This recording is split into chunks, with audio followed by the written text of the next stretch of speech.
আসসালামু আলাইকুম ভিউয়ার্স, আমরা ঘুরতে আসছি সাতক্ষীরা জেলার আশাশুনি উপজেলার মানিকখালী ব্রিজ। দেখুন ব্রিজটা কত সুন্দর। আর আমরা এখানে দাঁড়িয়ে আছি পরিত্যক্ত একটা ফেরি।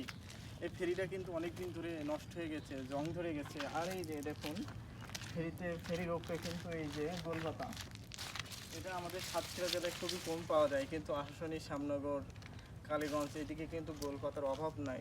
সুন্দর একটা দৃশ্য। এদিকে দেখাও একটু আপনাদের। দেখুন এই পরিত্যক্ত ফেরিটি জং ধরে নষ্ট হয়ে গেছে।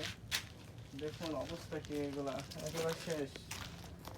সরকারের ফেরিটা অনেক দিন ধরে পড়েছিল এবং নষ্ট হয়ে গেছে, পরিত্যক্ত ফেরি। এই জন্য এখানে এটা রেখে দিয়েছে। দেখুন সড়ক ও জনপথ অধিদপ্তর, সহজ সুন্দর একটা ভিউ। আর এই দেখুন তালপাতার নদীর সাইডে। আসলে আমাদের এদিকে সাতক্ষীরা জেলায় খুবই নদী কম, একটাই নদী আছে, সাইরের খাল আর বেতনা নদী, কিন্তু ছোট। কিন্তু এই দেখুন নদীগুলো কত বড়।